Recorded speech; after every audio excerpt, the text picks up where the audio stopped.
vocês deve ou pode servir como um desapontamento ou até mesmo uma decepção. Por que eu digo isso? Porque eu vou trazer más informações de Jerusalém, de certa forma. Existe uma grande questão que nós precisamos compreender entre a Jerusalém existente nos dias presentes e a Jerusalém existente no coração de Adonai, a qual ele vai restaurar para que esteja dentro daquilo que ele desejou para Jerusalém. Mas eu continuo dizendo que Jerusalém, fisicamente, ela sempre será e sempre foi o nosso alvo.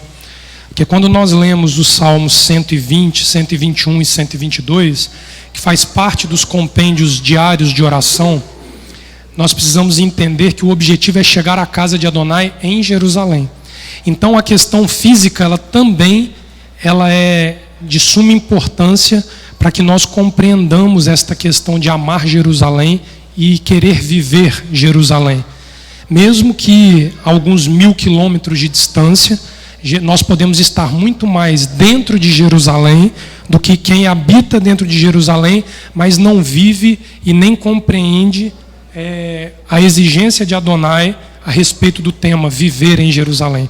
Vocês podem observar que o Salmo 122, que foi o salmo que encabeçou o calendário desse ano, quando o Eterno nos deu a direção de como fazer o calendário esse ano, ele diz bem assim, o salmo que ele ministrou meu coração para nós colocarmos, foi o Salmo 122. E tem uma tradução do Salmo 122 que diz assim: alegrei-me quando me disseram, vamos à casa do Eterno, à casa de Adonai em Jerusalém. Os nossos pés estão dentro das tuas portas, ó Jerusalém. Jerusalém edificada como uma cidade em que tudo é associado em unidade. Esse é o ponto. O problema é que hoje, a Jerusalém de hoje, ela não é uma Jerusalém de unidade. Então, o que nós precisamos compreender é que quando eu disse assim mais cedo, eu não trago boas notícias de Jerusalém, não é que isso tome um caráter desapontador, dona Regina, ou desanimador, de nos fazer ir a Jerusalém, mas que nós tenhamos a consciência da nossa necessidade de orar por Jerusalém, de nós desejarmos a Jerusalém que os profetas dizem que se tornará Jerusalém, mas é o mesmo sentimento que hoje nós temos, quando o Mashiach, ele ali no seu fim de vida, ele sobe ao monte e diz: Jerusalém, Jerusalém, se eu pudesse ajuntá-la debaixo das asas, como a galinha junta os pintinhos. O sentimento do Mashiach, quando ele ali fala esse texto, é um sentimento de alguém que ama Jerusalém, mas que vê Jerusalém em uma desordem, a qual ele sabe que tem dia e hora para acabar. E que quando ele proporcionar essa mudança, porque não tenham dúvida, a transformação de Jerusalém na Jerusalém desejada por Adonai vai vir pelas mãos do Mashiach. Homem nenhum, segmento religioso nenhum, política nenhuma vai ter força na face da terra para transformar Jerusalém na Jerusalém, a qual nós sabemos que está sendo preparada para que o Mashiach venha reinar. Porque diante do reinado messiânico em Jerusalém, a partir de Jerusalém o mundo vai sofrer uma grande transformação. Porque haverá um com autoridade sobre a face da terra para fazer isso daí. Então, nós vamos falar aqui um pouquinho dentro da Paraxá e com o que nós pudemos ver lá nesses dias em Jerusalém, para que nós possamos compreender a importância de continuarmos orando, amando e desejando Jerusalém como a nossa maior alegria, né? Como diz o Salmo 137, que a minha boca, que minha língua se prenda ao paladar, se eu me esquecer de ti, ó Jerusalém, que tanto nós cantamos aqui. Amém? Pai, em nome de Yeshua, nós queremos te louvar, queremos te agradecer, porque estamos em Shabat nesta tarde e temos o Eterno diante de nós para nos guiar, para nos ensinar, para nos ministrar o coração. Abra o nosso coração, nossos ouvidos e a nossa mente, para que nós tenhamos, Pai, diante da Tua presença, a capacidade de sairmos daqui, Pai, esclarecidos e temendo, Pai, os dias vindouros, porque nós sabemos que serão dias de grandes dificuldades. Mas ajuda-nos a nos mantermos de pé. Torna a nossa fé, Pai, inabalável, a ponto de nós não, Pai, tremermos nem temermos outra coisa que não o eterno.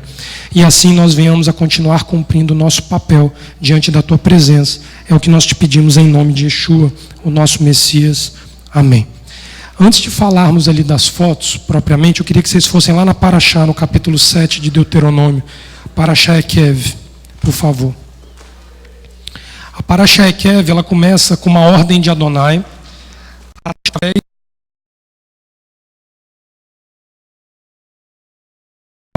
a Parashá vai dizer assim, capítulo 7, versículo 1.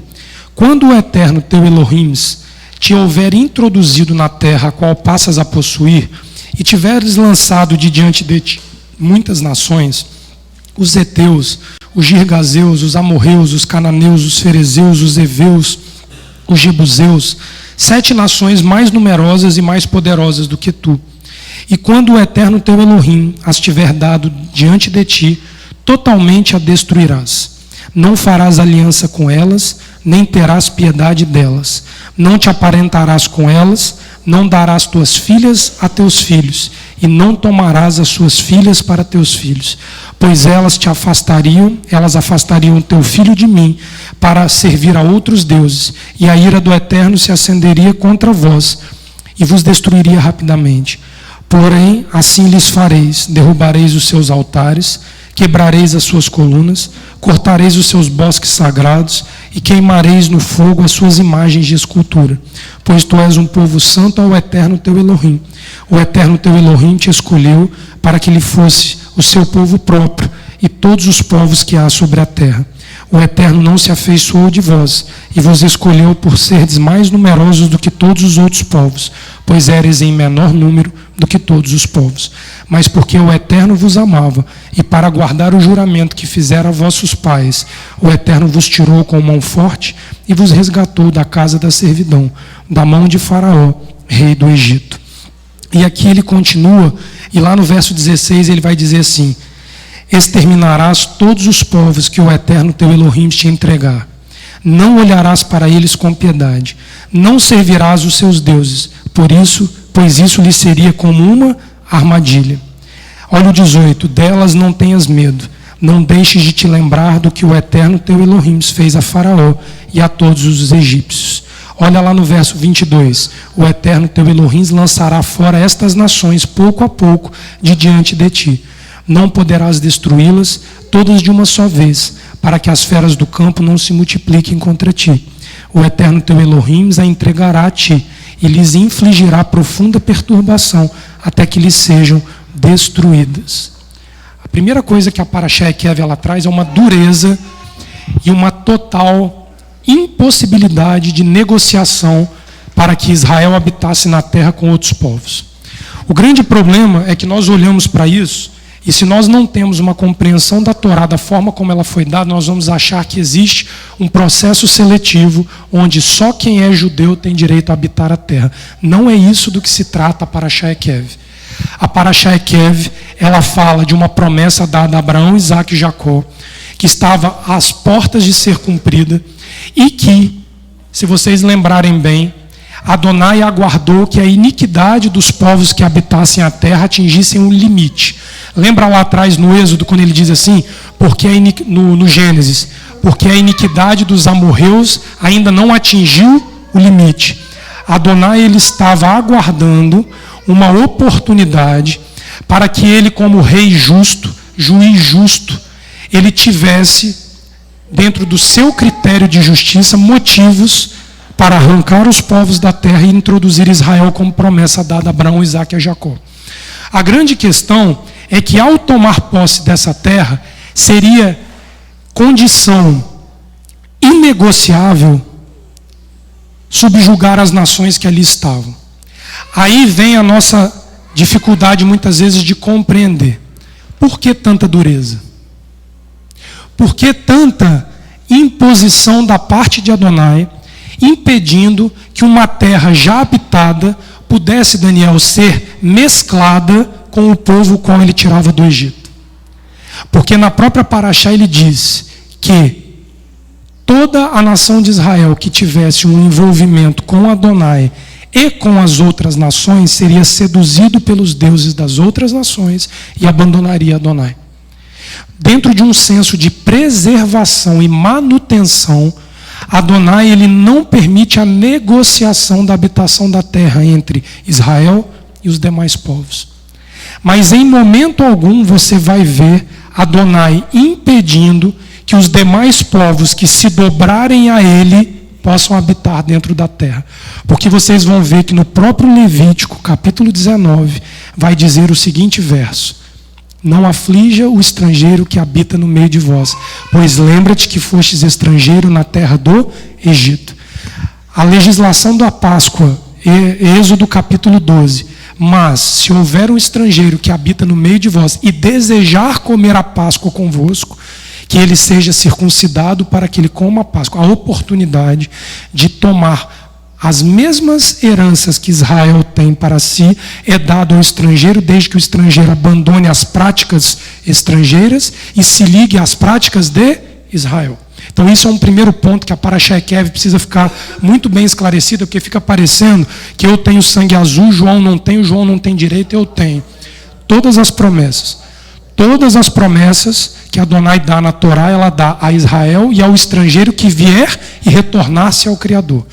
A grande questão é que quando nós olhamos isso dentro de um contexto bíblico, isso vem com guerras, isso vem com lutas e com mortes caindo a espada. A pergunta que eu faço para vocês hoje é o seguinte: esta terra de Israel a qual ele está falando aqui, é a mesma que habita lá hoje? O território mudou? É a mesma terra. A Torá ficou invalidada porque se passaram, quantos mil anos, Rogério, da posse da terra para cá? Já vai uns 5.000 quase, né? 4.000 bolotinha, talvez. Entre a chegada do povo de Israel na terra, passa Moisés, Davi, né? De Davi ao Messias são 1.500 anos, não é isso? Do Messias para cá, mais 2, né? Então vai uns 4.000 anos, vamos botar aí. Mudou a regra? A Torá sofreu alguma adaptação jurídica, Daniel, permitindo isso? Quanto tempo Israel ficou em diáspora? Qual foi o tempo de diáspora de Israel? Israel fica no cativeiro babilônico 70 anos primeiro. Antes disso, fica 400 anos esperando a promessa de Abraão ser cumprida. Tudo tempo curto. Qual foi a maior diáspora israelense? A diáspora de Israel, pode falar. Qual foi a maior? Onde ela sai da sua autonomia na terra e ela retoma a autonomia. Quantos mil anos?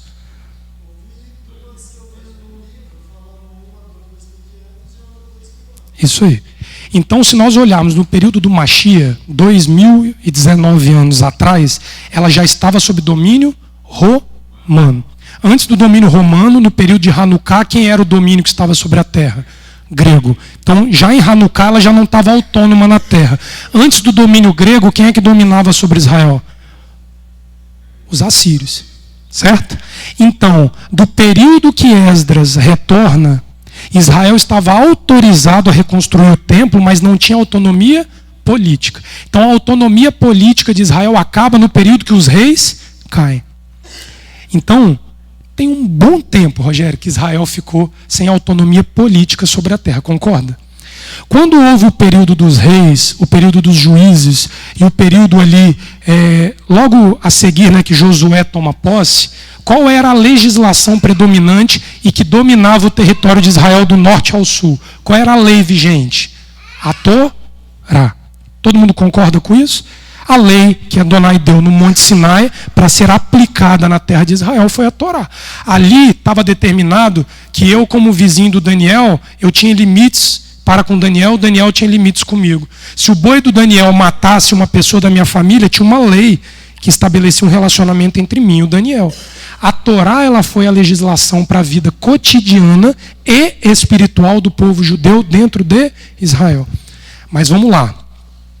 Qual foi a lei que imperou sobre Israel durante o cativeiro assírio? O domínio dos assírios. A lei do imperador sírio. Ah, tá, ele deu liberdade a Israel? Deu. Dário, por exemplo, era o imperador sírio, no reino persa, né, que também pode ser chamado de persa, que ele permitiu a liberdade religiosa dentro de Israel. Mas ela tinha autonomia política dentro de Israel? Não. Quando Alexandre o Grande se torna o imperador e o Império Grego toma a maior parte ali antes do Império Romano tomar posse, Alexandre permitiu a liberdade religiosa dentro de Israel? Permitiu. Tiveram outros que não permitiram. Por exemplo, o Império Romano fechou a atuação religiosa dentro de Israel em vários segmentos.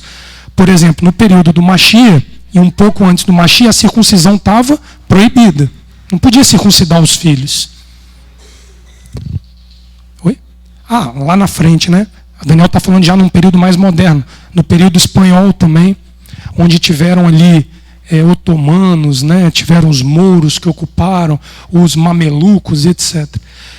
O que nós precisamos compreender é que, enquanto houver terra de Israel, só existe uma lei vigente sobre a terra de Israel. E Adonai está dizendo aqui na Parashá Ekev que se ela é habitada por outros que não comungam da mesma lei, estes precisam ser eliminados.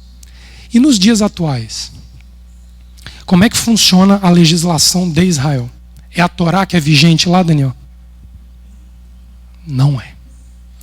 O poder político está na mão de quem em Israel hoje? Dominante na mão dos judeus, mas ela não é exclusiva dos judeus, não é isso, Rogério? Tem árabe no parlamento, tem cristão no parlamento, tem ateu no parlamento de Israel, mas a totalidade, o primeiro-ministro, ele é um judeu ortodoxo, Benjamin Netanyahu. Mas a lei que impera sobre Israel como um todo é a Torá? Não. Hoje você vai ver que Israel, ela, em 1948, quando acaba a grande diáspora, de mais de 2.000 anos de diáspora do povo judeu, Israel, para receber da ONU o Estado de Israel, para que o povo judeu pós-Holocausto pudesse habitar, ela precisou assumir, Daniel, algumas particularidades. E uma delas é que o Estado de Israel fosse um Estado laico. Israel hoje é um modelo de laicidade para o mundo, onde todas as práticas religiosas e culturais são bem aceitas dentro do país, mais que o Brasil. Porque se a gente for parar para ver, o Brasil tem uma perna bem mais cristã do que laica, se a gente analisar. Não existe nenhum feriado no Brasil que não seja ou nacional ou cristão, especialmente católico. Então a laicidade do Brasil, se a gente olhar em alguns termos, ela é muito menos aberta do que a própria nação de Israel. E é por isso que eu falei que eu não tinha notícias boas para trazer de Israel. A primeira vez que eu fui a Jerusalém foi em 2013, outubro de 2013, eu fui sozinho. Jerusalém, você dificilmente via uma mulher de barriga de fora e com short curto, mesmo que não fosse religioso. Eu voltei lá em 2015, 2017, 2018 e agora em 2019. Foi a 5ª vez que eu fui. Mudou muito. E aí eu fui conversar com uma pessoa que eu tenho um bom relacionamento lá, que é um judeu ortodoxo. Ele tem 61 anos, tem 11 filhos e ele é de origem iraniana, Rogério. Ele é um dos daqueles da comunidade do Irã que conseguiu sobreviver e migrou para Israel no movimento sionista. Ele é persa. Ele se identificou como judeu persa para mim. Bem bacana a história dele. Tem 11 filhos, com 61 anos. E aí eu fui conversar com ele e falei assim, por que Jerusalém se encontra dessa forma?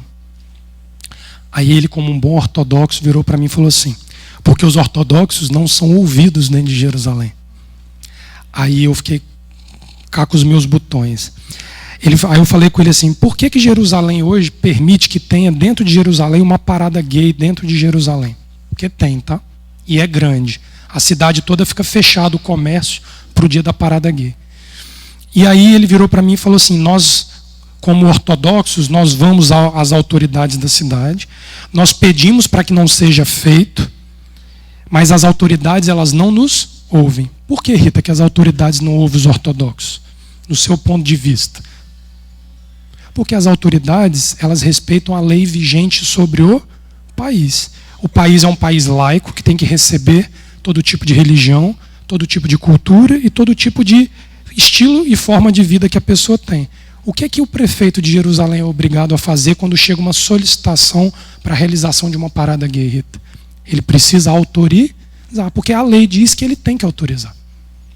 Estou falando de um evento específico da parada gay, mas isso vale para tudo. Todos os tipos de eventos socioculturais são autorizados desde que não viole uma lei local. Aqui em Vitória é proibido? O Brasil é proibido? Então, se alguém quiser fazer uma manifestação, eles podem ir junto à prefeitura. Se eles cumprirem as regras da prefeitura, vai ter parada gay em Vitória. Não tem muita dificuldade a gente compreender isso. Qual é a diferença que fazia de Israel para as demais nações? É que existia uma lei chamada Torá, que legislava do norte ao sul e dava a Israel uma particularidade de vida, a qual o Criador se agradava e dava a Israel particulares bênçãos por Israel ser diferente. E todas as nações que assimilassem essa lei seriam beneficiadas da mesma forma. Tanto é que onde o judeu habita, ele procura levar as formas de cumprimento da Torá para junto dele. E com isso, ele se tornou próspero em todos os países os quais os judeus habitaram ao longo da diáspora. Isso aí está nos livros de história para a gente poder ver. Mas a questão envolve a terra de Israel. Os que tiverem a oportunidade de viajar para Israel não podem se estranhar com dois grandes extremos. O extremo laico, que vocês vão ver aqui nas fotos abertamente, e o extremo ortodoxo, que procura, de uma forma braçal, humana, tentar sustentar o Estado de Israel dentro de um caráter mais próximo da Torá, mas que com o passar do tempo vem perdendo força a cada ano, porque cada vez mais a laicidade está crescendo numa velocidade maior do que os ortodoxos têm condição de controlar. Então a pergunta que eu faço para vocês é: adianta querer acelerar o processo de ortodoxismo para que, sendo maioria, o país fique sob controle? Eles acham que sim. Eu vou contar umas coisas aqui para vocês. Tem uma foto aqui à frente que eu vou mostrar a vocês. Os casais em Israel, Rita, tem 2 censos feitos, Daniel. 3 censos. Entre os que não têm uma prática religiosa específica, os muçulmanos e os judeus. Os judeus têm uma média de procriação de 3 filhos por casal. As árabes, Rita, 4. Então, demograficamente, em algum momento vai ter mais muçulmano que judeu dentro da terra de Israel, certo? Até porque a sobrevida é igual, porque o hospital atende a todos, transporte, saúde, escola é igual para todo mundo. Filho do judeu estuda com o filho do árabe, a não ser que ele seja de uma escola ortodoxa, que só estuda meninos ortodoxos. Mas, no geral, estuda todo mundo junto. Os que não têm uma religião propriamente, a média de 1 ponto alguma coisa de filhos, Rogério. Eles não têm mais do que 1, 2 filhos no casal. Ou seja, eles calculam que dentro de 20 anos, Rita, vai haver mais muçulmano do que judeu habitando dentro do próprio território de Israel. Automaticamente, como o governo é definido por democracia, quem é que vai ser eleito primeiro-ministro, Carmen, daqui a 20 anos? Um muçulmano ou um judeu? Provavelmente um muçulmano. As regras vão mudar sobre uma tutela muçulmana? Muito. Muito. Agora, o que o Estado de Israel procura fazer contra isso? Subsidia nascimento de filhos judeus ortodoxos com bolsa familiar. Então, 1 filho você recebe tanto, 2 filhos você recebe tanto. O objetivo deles é que os casais atinjam de 5 a 6 filhos por casal, para que suplante os casais islâmicos e Israel mantenha a autoridade judaica em número. Vocês acham que isso vai parar o mundo árabe de alguma forma? Como é que o mundo árabe hoje, por exemplo, está fazendo com a Europa?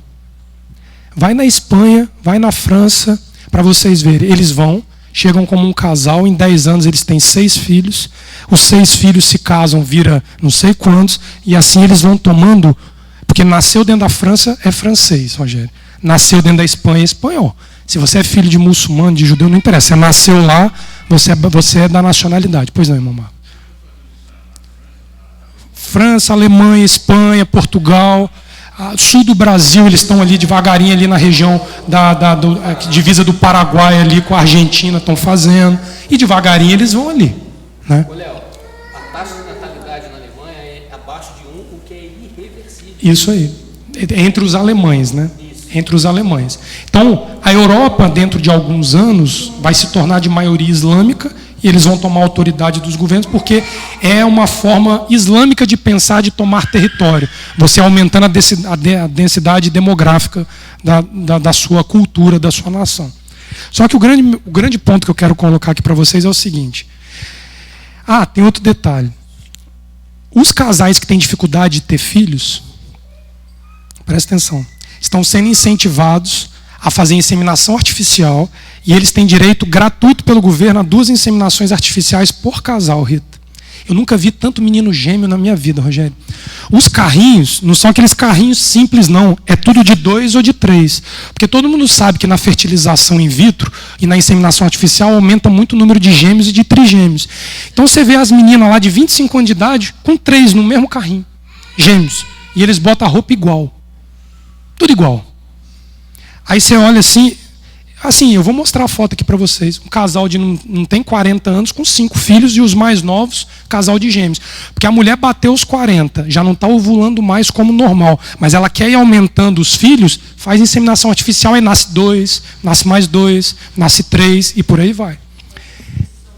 São os judeus ortodoxos que estão sendo incentivados e financiados pelo governo a aumentar a população de ortodoxos para que o mundo islâmico e os laicos não tomem o poder político sobre a nação.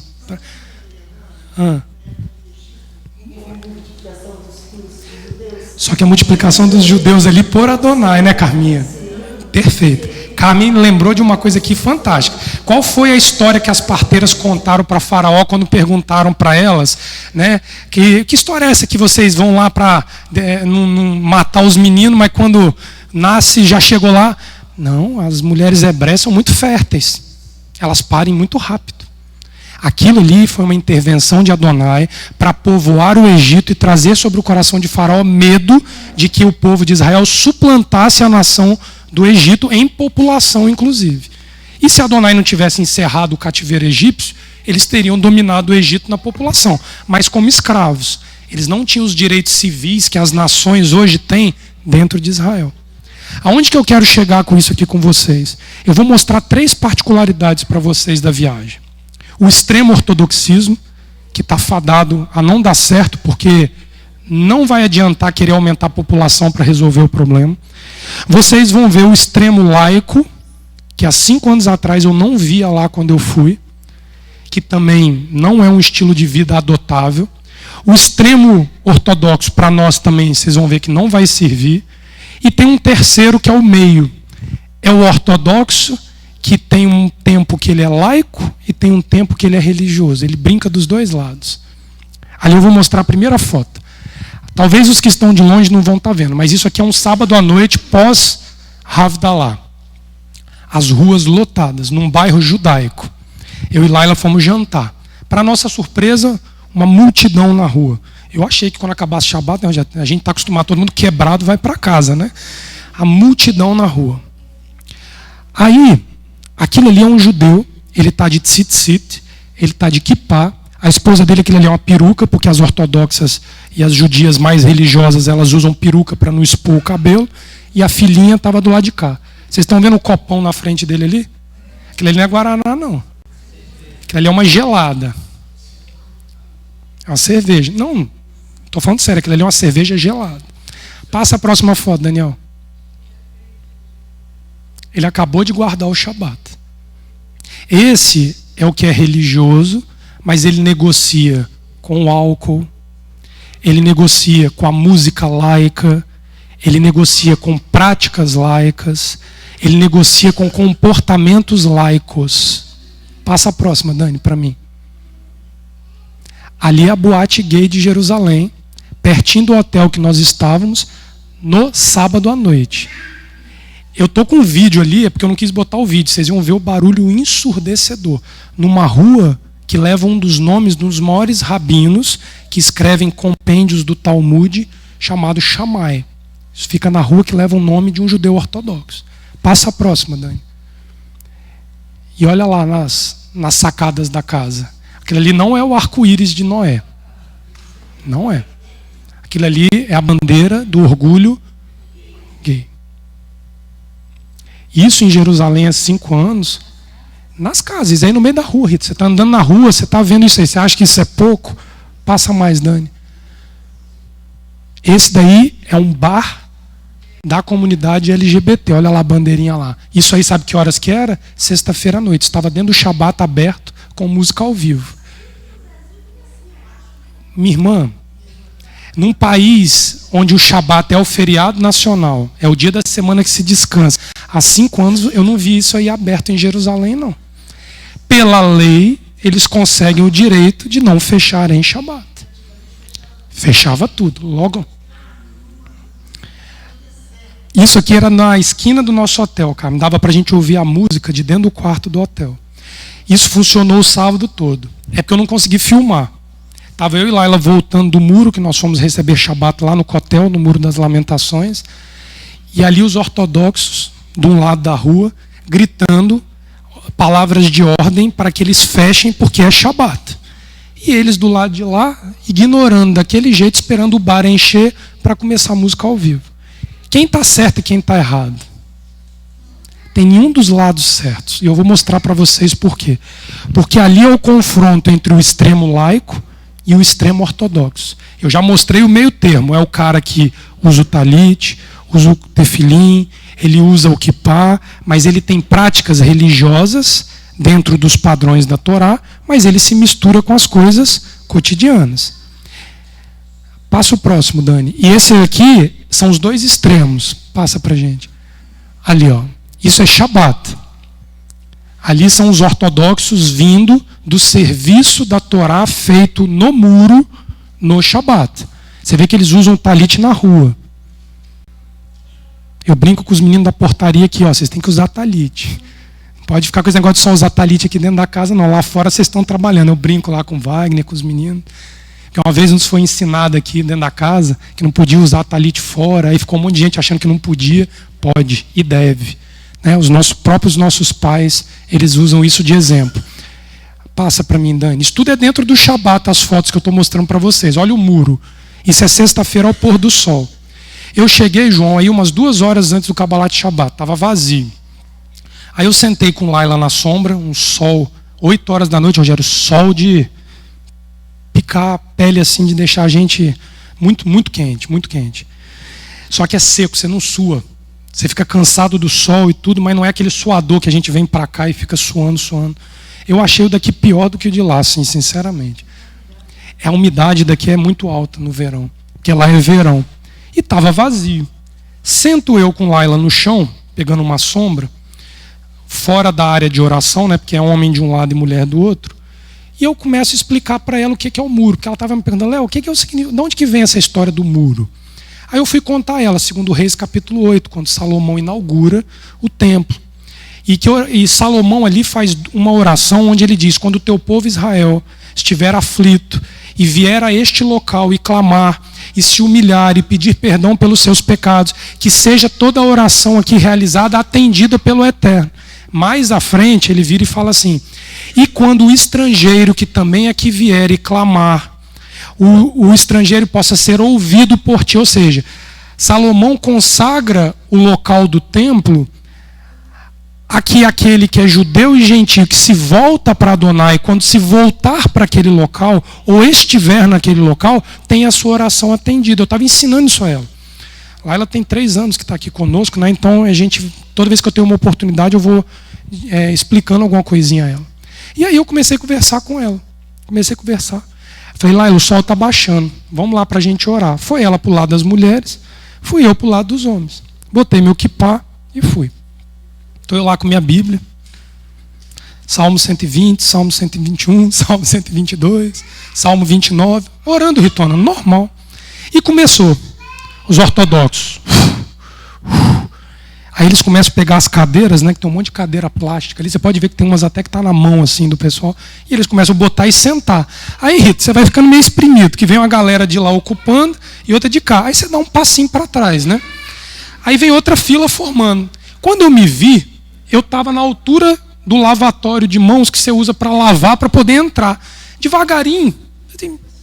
Eu não estava de preto, branco, barba comprida, aqui para preto, né? Foi meio que... É isso aí. É o meu dia, é o meu sábado, é o meu Deus, é o meu local. E você vai fazendo assim, ó. Quando você vê, eles estão todos ocupando o cotel. E quem não é, vai ficando de lado. Ao passo que eles deveriam olhar para um estrangeiro e agregar o estrangeiro para que todos voltados tenham uma adoração única a Adonai. Isso é um comportamento tipicamente do extremo ortodoxismo, que não aceita que pessoas de fora daquela forma e de estilo de vida ortodoxo possam estar ali em unidade com eles com isso. Então, nós temos o extremo laico, e agora eu estou mostrando para vocês. Daniel, passa a próxima, que eu acho que a próxima ainda tem mais uma imagem do muro. Olha lá. Você vê que a galera que está com camisa normal está ficando só mais para trás aqui assim. Lá ela foi fotografando, porque ela falou, Léo, eu estava vendo a hora de você só vinha dando ré. Você só vinha dando ré porque você não tem como ficar. Porque vai ficando uma coisa desconfortável, porque você, coitado, você está ali no meio do negócio, querendo orar, Rogério, e as cadeiras vindo no seu pé, e eles vão abrindo o sidur, vão orando, cada grupo das suas sinagogas, provavelmente, vão fazendo pequenos grupos, e você está ali igual um peixe fora d'água. Aí Laila falou, tem uma hora que eu te perdi, quando eu vi você estava aqui do meu lado. Eu falei, pois é, né, Laila, eu tive que vir me virando, né, porque estava uma situação, mas o muro é aberto a todos para orar. Mas chega num grande momento como o Shabat, a gente vê nitidamente que ocorre essa mesma coisa. As ortodoxas chegam do mesmo jeito. Mesma coisa. Passa a próxima, Dani, para mim. Olha lá que eu falei. Ali é um rapaz de uns 30 e poucos anos, com a moça de uns 30 e poucos, tem uma no colo, tem 2 pendurados no carrinho e 2 dentro do carrinho. Os 2 dentro são gêmeos. Só que isso aí não é um caso ou outro, não. Você vê isso na rua o tempo inteiro. Onde você vai é carrinho de neném, é um engarrafamento de carrinho de neném. Vocês precisam ver nas filas dos restaurantes que você vai para comprar o negócio. Eles largam as crianças no carrinho, no meio da rua, e vão lá comprar comida. Quando você olha, tem aquela fila de carrinho aqui. Laila teve uma hora que Laila quase pegou um menininho, Rita. O menininho estava com tanto sono. Um judeu, menino, novinho. Rogério, ele estava assim, ó. Aí teve uma hora que ele fez assim, ó. Pum, com a cara naquele apoio do carrinho. Aí Laila, cadê o pai dessa criança? Eu falei, você se contenha. Você não bota a mão no filho de ninguém, porque eu não quero tirar você de uma prisão aqui dentro de Israel. Porque se o pai deixou aqui, Israel quase não tem assalto, não tem sequestro, não tem nada disso. É muito seguro. Você anda para cima e para baixo. E o menino, Rita, a gente comendo e o bichinho assim no carrinho, ó. Sabe aquela fase que ele está brigando entre dormir e ficar acordado? Aí ele é com o rostinho assim, ó, e pum, no carrinho. Aí lá ele olhava, eu falava, quieta aí, que eu vou, com aquela cara de árabe que ela tem. Dentro de uma cadeia em Israel, porque foi em cima de um menino judeu no carrinho, eu falei, vai dar um problema internacional esse negócio, você fica quieto. Depois de uns 20 minutos, Rogério, vendo um menino bater com o rostinho e voltando, chega o pai, com as 4 bandejas na mão, e aquele monte de menino atrás andando dele, ele pegou o carrinho, botou o menino, e o menininho, assim, ó, do lado dele. Aí pegou, enfiou um negócio na boca, o menino começou a comer, e por aí foi. Ou seja, você vai olhar para tudo isso, e você vai falar, meu pai, até você se localizar e compreender o que está acontecendo, às vezes é um pouco difícil, porque é muito fora da nossa razão. Hoje aqui no Brasil você luta com 2 filhos, um filho, né, que está caro, manter menino, escola. Lá eles têm educação gratuita, a saúde custa muito pouco. É uma espécie de plano de saúde público que todo mundo faz uma contribuição, mas é mínima e é atendido todo mundo de forma igual. É transporte barato, tudo assim.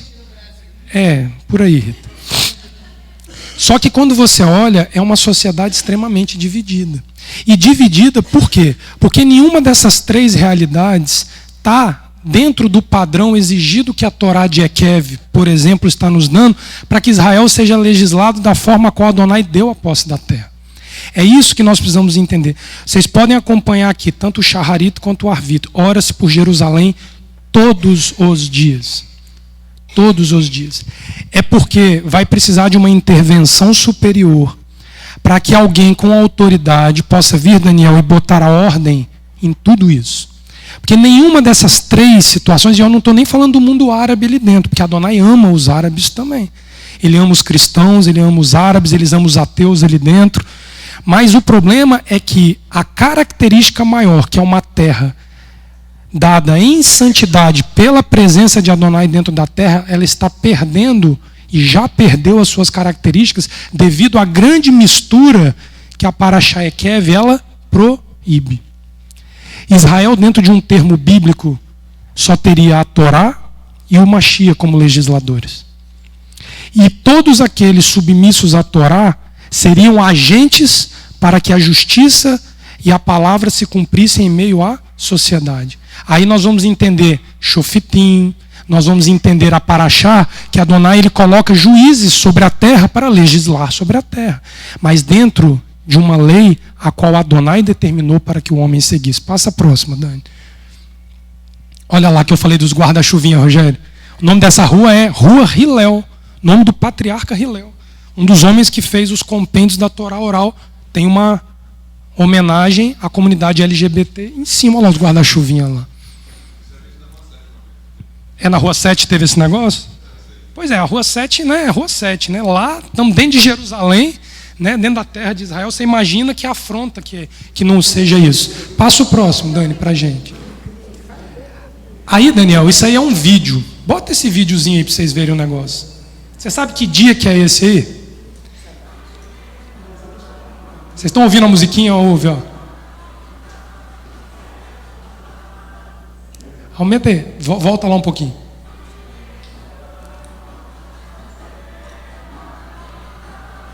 Vocês não vão entender não, está em coreano. Coreanos que amam Israel e que estavam louvando Adonai ao término do Shabat. E aquele outro estava com um copo de cerveja no bar, tomando uma cerveja. É tudo coreano. Aleluia. Eu só entendi o aleluia, né? Porque em coreano não é minha especialidade. Mas é uma comunidade religiosa da Coreia, Rita, que ama Israel e que estava ali louvando Adonai no término do Shabat. Passa a próxima, Dani. Isso aí era verão em Israel. Aí é a maturação da tâmara, as tâmaras sendo colhidas. Vai passando, Dani, faz favor. Você vê que as promessas sobre a terra de Israel, que as 7 espécies brotariam, continuam. Trigo, cevada, uva, figueira, romanzeira, tamareira. A promessa está de pé sobre a terra. O povo que habita a terra é que traz sobre a terra aquilo que Adonai na Parashá Ekev reprova, a contaminação sobre a terra.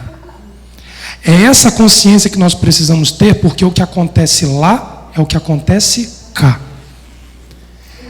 O Brasil ele é dividido em inúmeras religiões, inúmeras entidades laicas, entidades religiosas com extremismos religiosos da mesma forma. Estou falando alguma mentira aqui? Tem extremismo religioso no Brasil ou não tem? Tanto dentro do cristianismo, do islamismo, do ateísmo, tem. Só que, se nós olharmos para o problema de Israel hoje e não acharmos que é o mesmo problema que nós temos aqui, nós estamos fadados a cair no mesmo erro que eles. Aí eu estou falando do aqui, da comunidade que nós vivemos. Sabe por quê, Rita? Dentro da comunidade não pode ter o laico, porque aqui quem rege é a Torá. Aqui não pode ter o extremo ortodoxo, porque o Mashiach ele não assimilou e nem justificou a conduta ortodoxa pela questão, principalmente, de viver uma coisa e falar outra, a separação. E também ele não vai aceitar uma conduta de vida, que aqui no Shabat nós estamos de talit, de kippah, temos todo um perfil bonitinho de vida, mas na primeira oportunidade nós temos condutas laicas. E não estou falando daquilo que nós fazemos em nome da tzedakah da casa. Não é isso que eu estou falando. Porque a tzedakah da casa, por exemplo, que está sendo realizada ali agora na escola Castelo Branco, ela é uma descida ao Egito autorizado por Adonai por um espaço de tempo curto. Vai, faz o trabalho e volta. Eu estou dizendo aqueles que têm mantidos hábitos, os quais têm a vida com a Torá e a vida secular misturadas, não sabendo a separação entre o santo e o comum. Estou nem falando do profano, estou falando do comum. Eu não posso achar normal acabar um Shabat aqui hoje e eu sair à noite para ouvir, vamos supor, por exemplo, uma banda tocar uma música no restaurante tal. Se eu estou em Shabat, eu reconheço que Adonai é um, que não existem outros deuses, como que eu sento numa mesa para comer algo e ouvir algo que está entoando cânticos a outros deuses, sei lá quais que estimularam isso daí? Como a pastora ensinou, ao ídolo que motivou o coração daquele cantor a fazer aquela música. Eu pergunto para vocês, como? São questões que nós precisamos começar a encarar na nossa vida, e isso daí dentro de um testemunho de vida que não seja reprovável por Adonai, porque ele não vai aceitar isso daí. E eu vou mostrar para vocês, na história de Israel, Rita, eu vou mostrar para vocês que ele fez essa separação. Abre lá em Crônicas, segundo Crônicas, para vocês verem. Se vocês dizem para mim, Léo, é impossível viver uma vida dessa forma como você está falando, então é a mesma coisa de você dizer, Adonai não existe. A Torá é impossível de ser compreendida e de ser vivida. Você sabe por que eu digo isso a vocês? Porque aqueles que tiverem a capacidade de subsistir separando o comum do santo, é os que vão remanescer, e no final das fotos eu vou mostrar para vocês que já houve na história de Israel, eu vou mostrar um exemplo que sobreviveu. Segundo Crônicas, capítulo 30, capítulo 29, faz favor.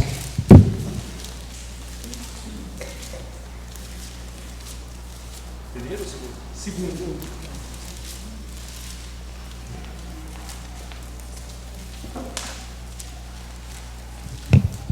Todo mundo conhece a história de Ezequias. Todo mundo sabe que os reis de Israel, depois de Salomão, foi uma sequência de tragédias na administração, tanto política quanto religiosa em Israel. A ponto de Israel ter sido dividido em Reino do Norte e Reino do Sul, ter uma nova capital no Reino do Norte com 10 tribos, que era Samaria, e a capital do Reino do Sul com Judá e Benjamim, que ficou sendo Jerusalém. Ezequias, ele é o rei que consegue reunificar o culto, a adoração a Adonai num único lugar. O que Deuteronômio capítulo 16 ensina para a gente? Que ele escolheria um lugar na terra para fazer ali habitar o nome dele. Não é isso que diz Deuteronômio? Ele separa Jerusalém. Qual foi o pecado desses reis que antecederam Ezequias? Eles dividem o reino do norte e o reino do sul, e 10 tribos, ao invés de virem a Jerusalém adorar 3 vezes ao ano, elas param em Samaria e fazem a adoração em Samaria. E Jerusalém fica isolada com Judá e Benjamim apenas. Tanto é que teve profeta que profetizou nas tribos do norte e teve profeta que profetizou nas tribos do sul. Depois vocês podem olhar as divisões de localização onde esses profetas trabalharam. O que Ezequias consegue fazer? Ele restaura o culto. A adoração no templo de Adonai, das festas, Shabat, Páscoa, Shavuot, Sukkot, Yom Kippur, no caso Yom Teruah, né, que não era Rosh Hashanah ainda nessa época, era a festa das trombetas. Tudo isso foi restabelecido nas mãos de Ezequias. Mas olha só que coisa interessante. Olha lá o capítulo 29, versículo 1. Tinha Ezequias 25 anos de idade quando começou a reinar e reinou 29 anos em Jerusalém. Era o nome de sua mãe Abia, filha de Zacarias. Fez o que era reto aos olhos do Eterno, conforme tudo que fizera Davi seu pai. Ele, no primeiro ano do seu reinado, no primeiro mês, abriu as portas da casa do Eterno e as reparou. Ele trouxe os sacerdotes e os levitas e ajuntou-os na praça oriental e lhes disse: ouve-me, ó levitas, consagrai-vos e consagrai a casa do Eterno, Elohim de vossos pais, e tirai do santuário a imundícia. Então não dava para dividir o santuário de Adonai com práticas pagãs. Estou falando de práticas porque tem muita gente que acha que consagrar uma casa é tirar as imagens de Maria, dos santos que tem dentro de casa. Isso faz parte do processo. Mas a imundícia maior é tirar a tradição pagã que nós trazemos para dentro dos nossos lares com as nossas atitudes. Eu pergunto uma coisa aqui para vocês com toda sinceridade. Tem condições de eu sair de um Shabat, onde eu estou aqui dizendo que eu adoro Adonai e eu cumpro a Torá, e eu sento para ouvir Zezé de Camargo e Luciano, estou dando um exemplo aqui bem rasgado, que fala de adultério, que fala de traição, de amores não correspondidos e de um sofrimento de alma absurdo? Estou falando alguma mentira aqui? Dá para ouvir Roberto Carlos quando você sai de um Shabat? Como é que você vai dividir o seu tempo com Adonai? Quer ver? Vamos fazer uma pergunta. Vovó, perguntar para os de casa. Você retornou para o Eterno com que idade? 56. Quantos anos a senhora tem hoje? 80. A senhora está há 24 anos retornando. Daria para a senhora conseguir manter a sua vida com o Eterno ao longo desse tempo se a senhora ainda tivesse que saudade da professorinha, porque ela cantou muito isso ao longo da vida dela. Até 56 anos, por causa de família, de tudo, eu fui parte dessa história. Se ela tiver uma vida onde ela realmente quer ter um compromisso de vida com Adonai, é compatível ela estar lá e estar aqui? Revendo Shalom Aleichem. É incompatível. Não dá para aqui dentro, ou na sua casa, num Shabat, você querer se colocar e se santificar para Adonai, e no primeiro dia, no segundo dia, no terceiro dia, no quarto dia, no quinto dia, no sexto dia da semana, Rita, você se envolver com as imundícias às quais o Shabat está te ensinando a abandonar. Tem condições isso? Eu estou dizendo para vocês que Ezequias, ele pegou Israel nessas condições. A casa de Adonai, Daniel, nesse momento estava cheia de porcaria devotada aos ídolos. Mas a maior porcaria de imundícia estava dentro do coração daqueles que levaram as imundícias para a casa de Adonai. Só que você sabe qual que é o resultado dessa história de Ezequias aqui? Ezequias vai fazer tudo que Adonai mandou. Tudinho, seu Marcos. Ele vai destruir os postes ídolos de dentro e de fora do templo. Ele vai nos altos montes, nas colinas onde os deuses gostam de ficar, ele derruba tudo. Só que estou eu, lendo a história de Ezequias, para entender essa situação que eu vi em Israel, e eu vou visitar o bendito do museu, Daniel, chamado Museu de Davi, que fica dentro da cidade velha de Jerusalém. E lá, Rogério, ele conta a história de Abraão até 1948. Ele conta a história de Israel e todos os povos que dominaram sobre a terra até 1948. Pois eu estou lá, Rogério, uma das partes lá, reinado de Ezequias, ano tal, profeta tal, estou olhando. Aí tinha umas imagens de escultura de uns deuses persas, me parece que era. E eles mostravam a imagem reconstruída em 3D, muito bonita, mas tinham os pedaços de pedra, Daniel, que eles encontraram nas escavações, mostrando que a imagem da escavação era aquela da tela de 3D, para dizer que eles não estavam inventando alguma coisa. Aí embaixo vem assim, Rogério, comentário do Talmud. Ezequias morre em tristeza de coração, quando ele olha a sua obra cumprida, onde ele tira os postes ídolos, parará, santifica os sacerdotes, os levitas, bota o Shabat para funcionar, as festas, você vai ver que ele celebra a Páscoa, é o primeiro rei que retorna, ele celebra no segundo mês, né? Mas tudo bem, ele celebrou a Páscoa, ele reiniciou o processo, mas você sabe qual que é o final do comentário que o Talmud faz? Que é a Torá oral? Ele diz assim, mas Ezequias não foi bem sucedido em remover os altares idólatras de dentro das casas dos hebreus, porque estes não davam a ele poder para tirar de lá de dentro. O que eu estou querendo dizer isso aqui com vocês? A casa, ela vai andar em santidade, porque a casa, ela tem gente orando de manhã, de tarde e de noite por ela. Adonai fez uma promessa de que o que ele plantou aqui, seja nessa geração, na próxima ou na próxima, a geração que for fiel vai cumprir o que essa casa tem. E começa pela proclamação do nome de Adonai. Mas todas as obras que a casa realiza, elas serão realizadas porque Adonai disse que vai fazer. A questão é saber se é a geração que está de pé ou é a que está nascendo. A diferença entre o período de Ezequias e o nosso, sabe qual é? 0. Porque aqui a casa consegue manter o controle sobre os altares, as ações idólatras, as afiliações e associações com coisas que nós não devemos fazer. Você pode ver os homens orando aqui, é sempre assim, não nos permita Adonai fazer alianças com coisas que vão nos corromper, nos levar a fazer coisas que envergonham o nome do Eterno, mas isso é uma coisa que como casa está garantido diante de Adonai. Mas o que cada um de nós leva para dentro dos nossos lares, com essas más condutas, como Ezequias aqui também não conseguiu, a casa não vai conseguir tirar essas condutas de dentro dos nossos lares. Sabe por quê? Porque dentro do meu lar, Daniel, como diz o ditado, mando eu, não é assim que a gente fala? Então dentro da minha casa eu ouço o que eu quero, eu vejo o que eu quero, eu acesso o que eu quero, Rita, eu falo o que eu quero, eu conduzo as coisas da forma que eu quero. E aí sabe o que é engraçado?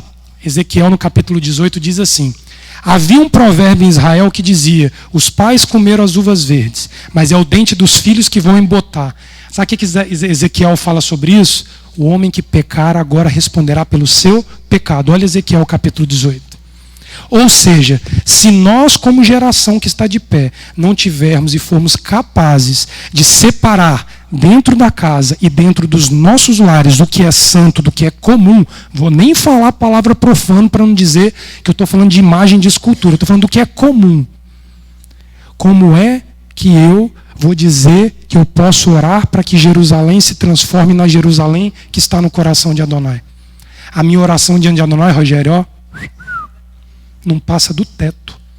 Porque eu dentro da minha casa eu não consigo controlar a minha casa.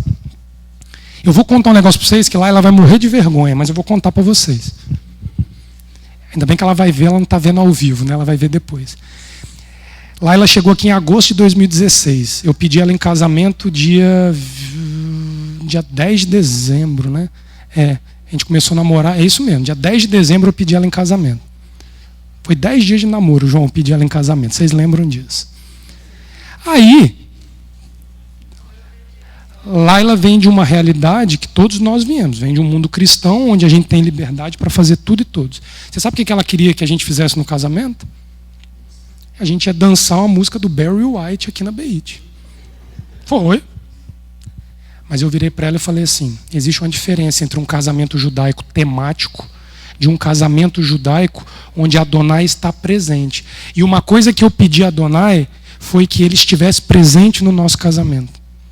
E aí, como é que eu vou querer Adonai presente no casamento se eu estou aqui exaltando músicas de pessoas que não cantam em adoração a Adonai? Porque tem um salmo que diz assim: eu louvarei Adonai em todo o meu tempo. Se eu estou com tempo livre é porque eu tenho tempo de louvar a Adonai, mas eu estou ouvindo o Zezé de Camargo e Luciano. Nada contra os dois, tá? Tem direito à salvação igual eu tenho. Mas eles não levam o povo que os ouve a conhecer que Adonai é um. Então, isso significa que eu também não posso ficar ouvindo música que exalta o nome de rabino, por exemplo, porque eles não estão dizendo que Adonai é um. Porque tem um monte de música de rabino que não presta também, com todo respeito aos rabinos. Tudo aquilo que te levar a botar em dúvida que Adonai é um, quando o aperto vier para nós, nós não teremos saída, nós vamos ter que escolher ou Adonai ou esses outros que nós estamos tentando dividir o nosso tempo com Adonai. Eu estou falando isso porque música gospel não te ensina a adorar o único Deus comum.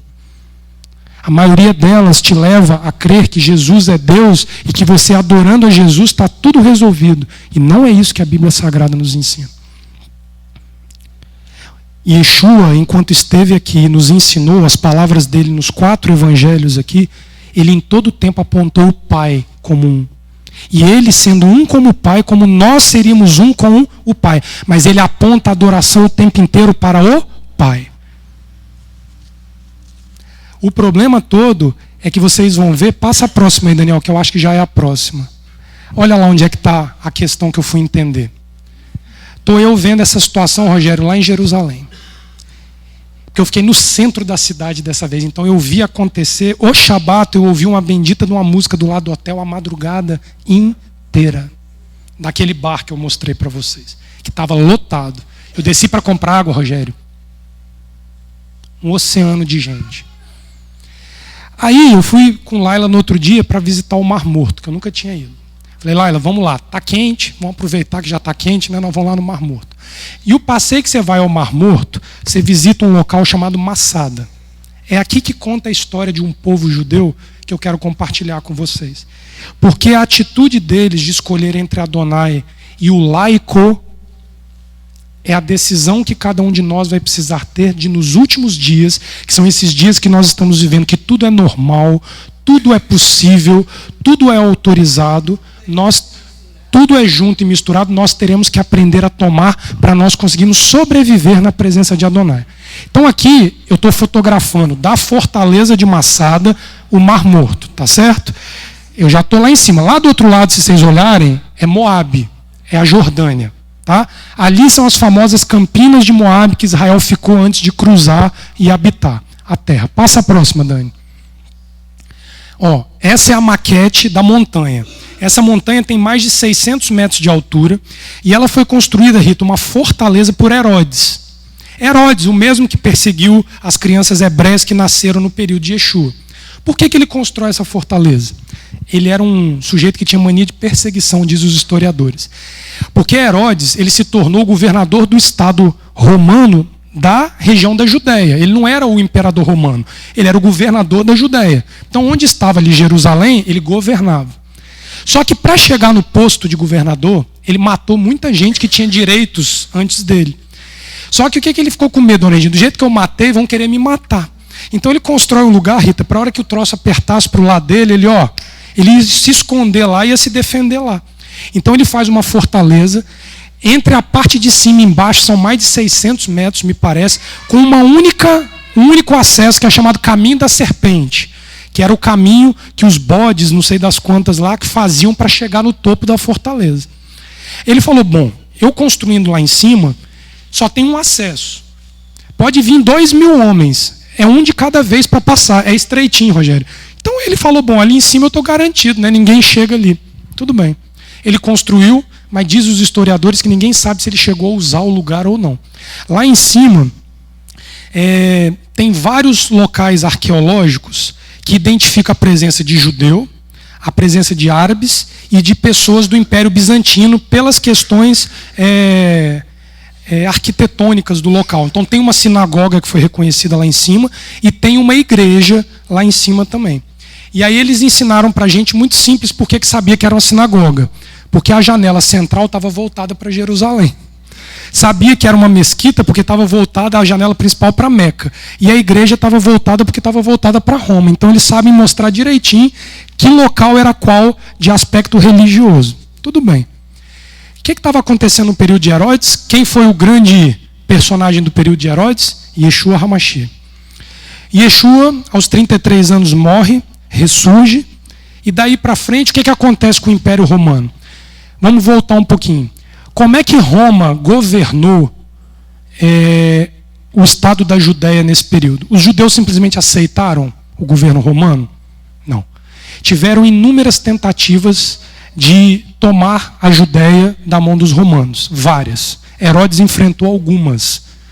E normalmente a casta religiosa que levantava as armas contra Roma era a mesma casta religiosa que enfrentou o Império Grego no período do helenismo, quando a gente celebra a festa de Hanukkah.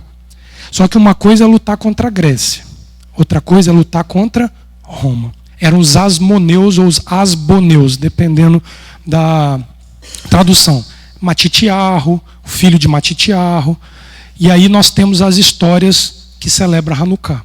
Só que, quando Roma vê que ia ter que ficar, Rita, lidando com essas revoluções o tempo inteiro, ela chama os fariseus e saduceus e passa um mel.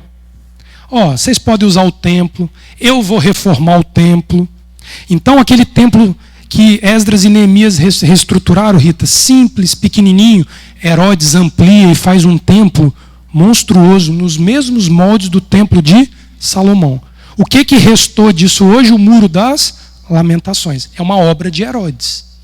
Ou seja, ele suborna os fariseus e saduceus, Daniel, que aceitavam essa mistura de Roma com a gente, desde que a gente possa professar nossa fé em paz, mas que os asmoneus não aceitavam. Então, quem ficou como ovelha negra do povo judeu? Os asmoneus. Então Roma começou a cair em cima, perseguindo. Herodes morre. Tito, no ano 70 depois do Messias, ele faz o que com o templo de Jerusalém? Ele incendeia no dia 9 de Áviv. Jerusalém perde o templo. O centro religioso, Rita, que referenciava Jerusalém, ele desaba. O que os asmoneus fizeram? Eles tinham duas saídas. Ou negociar com Roma para fazer como fariseu e saduceu, ou ir embora. Para onde eles vão? Para a fortaleza de Massada. Herodes já tinha morrido, a fortaleza tinha sido abandonada, eles vão para a fortaleza de Massada. Ali dentro, esse grupo de asmoneus sobrevive durante um tempo, tinha água e tinha toda uma estrutura que dava a eles condição de sobrevivência, mas o exército romano cerca a fortaleza de Massada. Só que não dava para combater os judeus subindo um romano de cada vez, porque a estradinha da serpente só passa um de cada vez. Seria relativamente fácil defender a fortaleza. Roma, como mestre na arquitetura, na engenharia, constrói uma rampa de acesso para o exército. E a rampa está lá até hoje. Quando vocês forem lá, vocês vão ter a oportunidade de ver. Passa a próxima, Dani. Isso é a visão lá de cima. Aí eu estou fotografando de dentro. Olha a altura que é o negócio. Aquele ali que vocês estão vendo é o deserto da Judéia. Jerusalém está exatamente nessa reta aí. Ó. Só que os romanos estavam mais abaixo. A gente sobe num bondinho igual aquele do Pão de Açúcar. Pão de Açúcar não é... É Pão de Açúcar, né? Do Pão de Açúcar do Rio, igualzinho. Você sobe, visita 2 horas lá em cima e desce. E o nosso guia, Daniel, era um homem chamado Moshe. Então nós fomos guiados pelo grande Moshe. Eu chamo ele de grande porque ele tinha substância abundante. Passa a próxima para ver se tem mais alguma ainda. Não. Aí pode voltar, Dani. O que acontece no final dessa história? No final dessa história, os judeus vendo que a rampa estava pronta, quando os soldados romanos terminam de construir a rampa, era início da noite. Eles optaram por dormir e invadir durante o dia. Nessa noite, os judeus se reúnem com as suas famílias, tinham homens, mulheres e crianças, e eles fazem uma assembleia. E eles dizem o seguinte: nós temos 2 opções. Ou nós caímos nas mãos ritas dos romanos e nos tornamos escravos novamente, ou nós nos recusamos a isso e morremos todos. A decisão unânime deles entre negociar com Roma e viver debaixo de uma negociação e de uma escravidão romana não foi acatada por ninguém. E eles decidem um tirar a vida do outro até que o último tirasse a sua própria vida, porque pela Torá o suicídio ele é condenado. Mas eles optaram por tirar a vida uns dos outros, de crianças, mulheres e homens idosos, do que caírem na mão e no estilo de vida farisaico que tinha tomado Jerusalém e as demais regiões de Israel.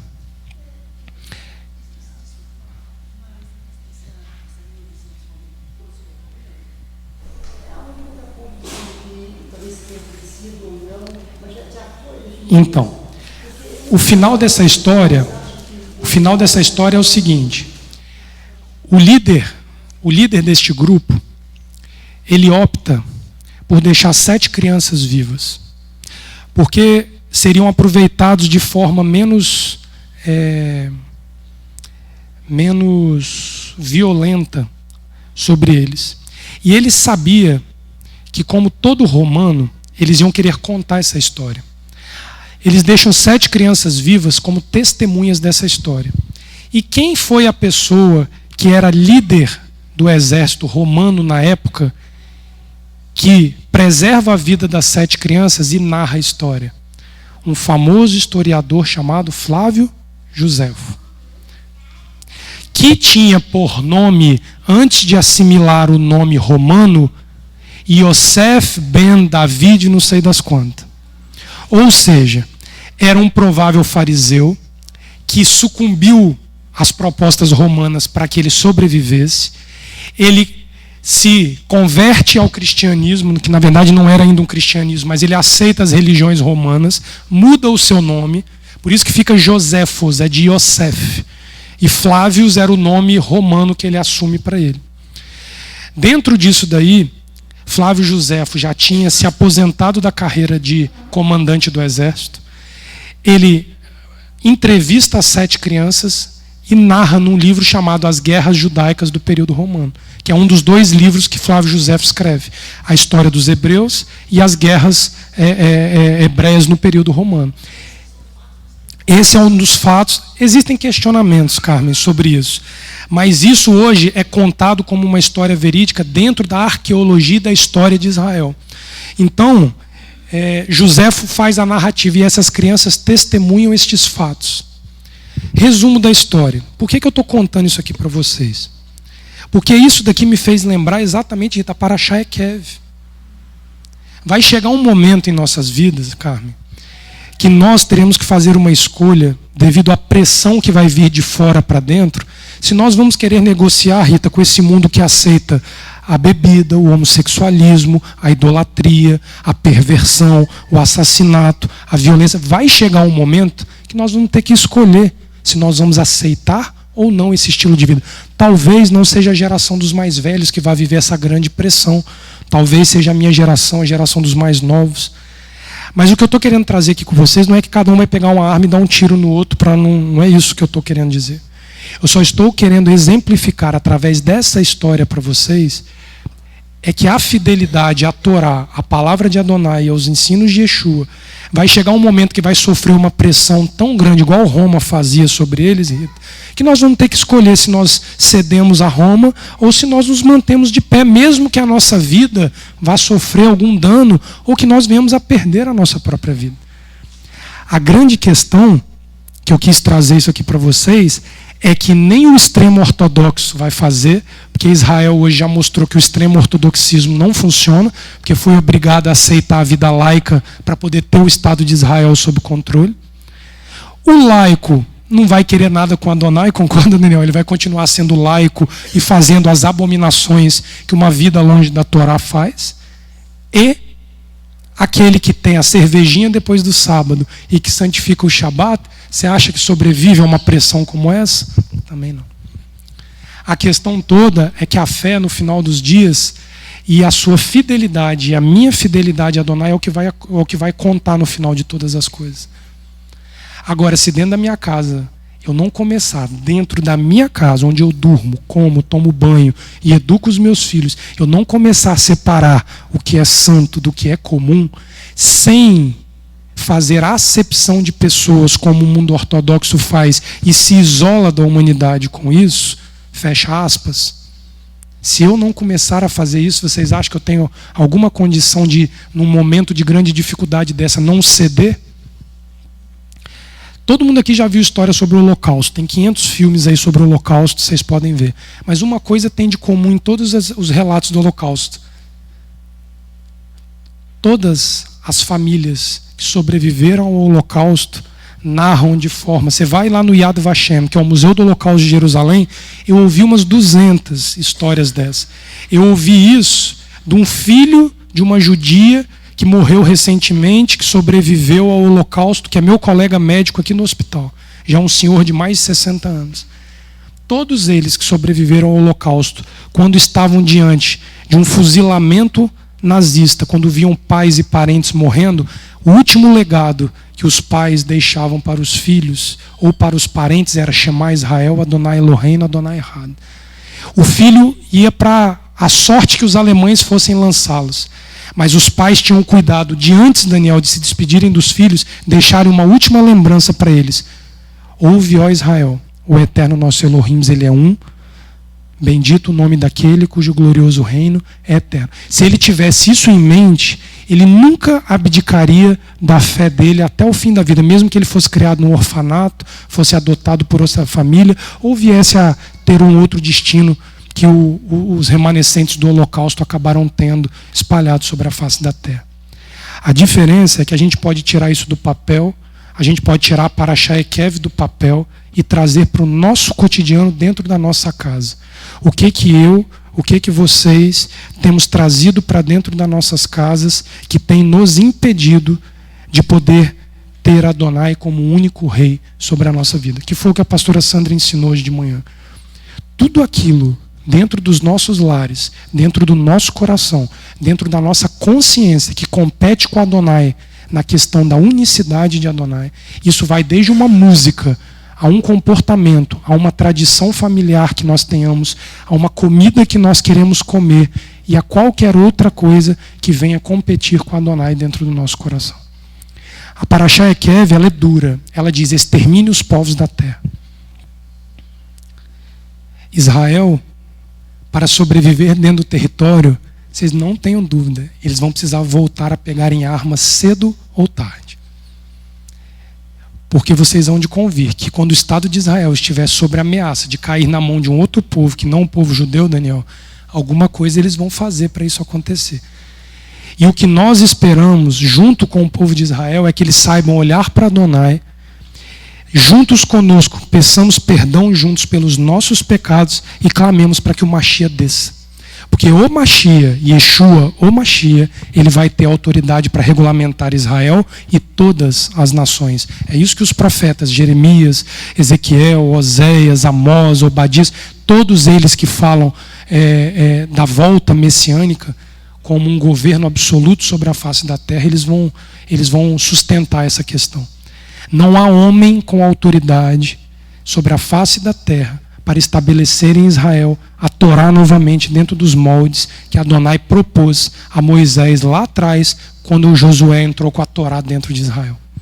Foram breves os anos que Israel viveu legislado pela Torá dentro da terra, sem a presença de inimigos dentro da terra. Teve os benditos dos filisteus, que era um calo no pé de Israel, que não deu sossego a Israel 1 minuto. Pode olhar a história de Israel. Uma hora era amonita, outra hora era moabita, outra hora era jebuseu, outra hora era cananeu de não sei de onde, filisteu, o tempo inteiro ali. O recado da Parashá Ekev, e que eu fiquei lá em Israel olhando para aquela situação toda, Carmen, tentando entender o que eu via, nada mais é do que uma escolha errada, Rita, em tentar associar o santo com o comum. Mesmo que a tomada do território de Israel fosse algo profetizado, o movimento sionista em 1948, Rita, fosse algo aguardado, houve um ônus quando Israel assume isso, Daniel, junto com a laicidade. Era benefício assumir a terra? Sim. Vinha da parte de Adonai assumir a terra? Sim. Mas teve consequências na forma como foi feito? Sim. E até hoje, os que tiverem oportunidade de ano que vem, nos próximos anos, estarem pisando a terra de Israel, vão poder ver com os próprios olhos dentro. Porque quando a gente fala de Jerusalém, a gente fica assim, o muro, o templo, a cidade velha, a cidadela de Davi. A gente às vezes traz sobre nós, Rita, um certo romantismo do que é Jerusalém nos moldes atuais. Eu não estou dizendo para que nós nos decepcionemos com Jerusalém, porque a Jerusalém do Salmo 120, 121 e 122, ela chegará a cada um de nós que a buscarmos. Mas a realidade de Israel hoje é uma realidade que vai precisar de um grande saculejo da parte de Adonai. Eles vão precisar, Rita, ter uma iminente perda para que eles clamem pelo Mashiach e reconheçam Yeshua como Mashiach. Porque se vocês olharem, foi a mesma realidade de quando Yeshua viveu. E não foi à toa que Yeshua viveu, Daniel, no período do Império Romano. Nunca houve um governo tão longo sobre Israel como o Império Romano reinou sobre Israel. Qual foi o povo que reinou sobre Israel tanto tempo a não ser Roma? Qual foi o povo que conseguiu construir, a partir da Torá de Moisés, uma religião chamada cristianismo, que hoje é a maior religião sobre a face da terra? Me diz quando aconteceu na história, se não durante o período do Império Romano. Só que a consequência está hoje diante dos nossos olhos. Eu tinha um vídeo ali, que eu não sei se vai dar para passar, é do final do Shabat, o rabino e a ortodoxa sentadas com uma caixa de som, com uma guitarra e a menina com um violão, Rogério, tocando John Lennon na praça ao final do Shabat. Ortodoxos. Um pé lá e um pé cá, porque é normal. Não pensem duas vezes. Toda vez que vier sobre os nossos corações a tentativa de nós nos enganarmos dizendo, não, mas isso não vai atrapalhar em nada, é quando a gente está mais exposto à contaminação das coisas que o mundo traz para nós. Sabe aquela história? É só um golinho? É só uma pitada?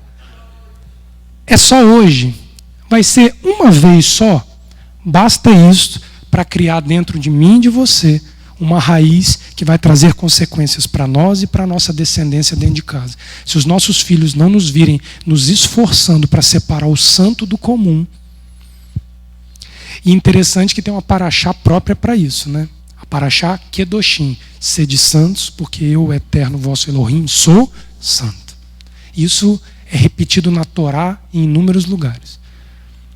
Mas é muito bom estar em Jerusalém. Mesmo no meio disso tudo, nós temos como privilégio poder pisar, sentir o cheiro, sentir o frio, sentir o calor e vivenciar a cidade a qual aguarda a chegada do Mashiach para que as coisas se estabeleçam. Então, eu peço a vocês que, aos que já oram, mantenham a oração e incrementem as orações por Jerusalém. Aos que não oram, comecem a orar, comecem a clamar, porque Jerusalém ela é o alvo de todo aquele que ama Adonai. Se não o Salmo 120, 121, 122, Rita, ele tem que ser abandonado. Porque se nós não crermos que um dia nós vamos habitar junto ao Mashiach, na cidade que ele vai restaurar, que é Jerusalém, e não é cidade nenhuma sobre a face da terra. É uma cidade de pedras construída no meio de um deserto árido e seco em Israel. Olha lá. Sim. Faz parte dos salmos de degraus ainda. Se não me engano, é o salmo que a gente também ora pela questão da associação Aleph-Bet, que nós não venhamos a tocar a iniquidade. Mas o 128, vou aproveitar o seu gancho, ele dá ali o molde de santidade que uma família precisa ter para habitar em Israel. Abre lá, vamos encerrar com o Salmo 128. Observa que ele dá o modelo, ele dá o caminho e ele dá uma forma.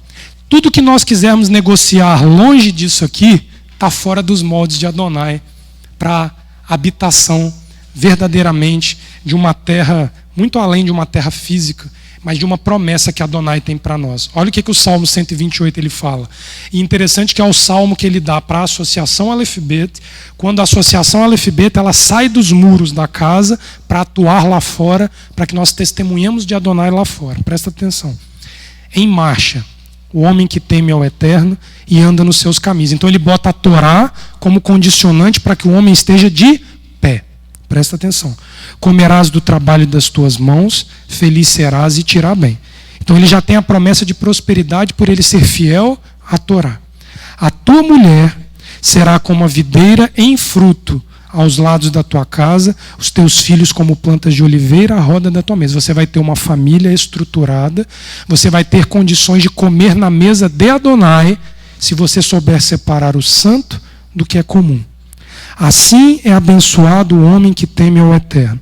O Eterno te abençoe desde Sião, todos os dias da tua vida, para que vejas a prosperidade de Jerusalém, para que vejas. Jerusalém vai alcançar esta prosperidade a qual Adonai promete, e vivas para ver os filhos de teus filhos, paz seja sobre Israel. Que assim o nosso coração possa encerrar essa semana de Ekev conscientes de que nós verdadeiramente precisamos nos posicionar dentro e fora dos nossos lares para que nós saibamos tirar o ídolo, que foi o que a pastora Sandra ensinou pela manhã. Tudo aquilo que vem ocupar o seu tempo, a sua mente, o seu espaço, o meu espaço, com coisas que não vêm da parte de Adonai, tem a tendência de se tornar como ídolo para nós. Seja o que for. Se nós tivermos a consciência de, ao longo da nossa vida, formos separando essas coisas, tirando a imundície, tirando o que presta do que não presta, mas sem deixar de assistir o pobre, o necessitado, a viúva e aquele que não tem quem faça por ele, nós teremos verdadeiramente um relacionamento com Adonai. O Mashiach resume a Torá em 2 momentos. Ame ao Eterno teu Elohim, chamar Israel, Adonai Eloheinu, Adonai errado. E o segundo, ame o teu semelhante como a ti mesmo. Dentro dessas 2 coisas está pautado o DNA da Torá. O que nos faz fugir disso, nos faz trazer para a nossa vida um outro DNA. Não um DNA puro e santo, como o DNA que Adonai implantou por meio da sua Torá nos nossos corações. Então, que o Eterno verdadeiramente possa abençoar esta casa, os membros da casa, os visitantes da casa e todos aqueles que estão nos acompanhando à distância, que nós tenhamos, por meio das experiências com Adonai, a capacidade de separar aquilo que é puro do que é impuro, o que é santo do que é profano. E assim o Eterno nos dê um resto de Shabbat Ekev em paz, em nome de Yeshua, nosso Mashiach. Amém.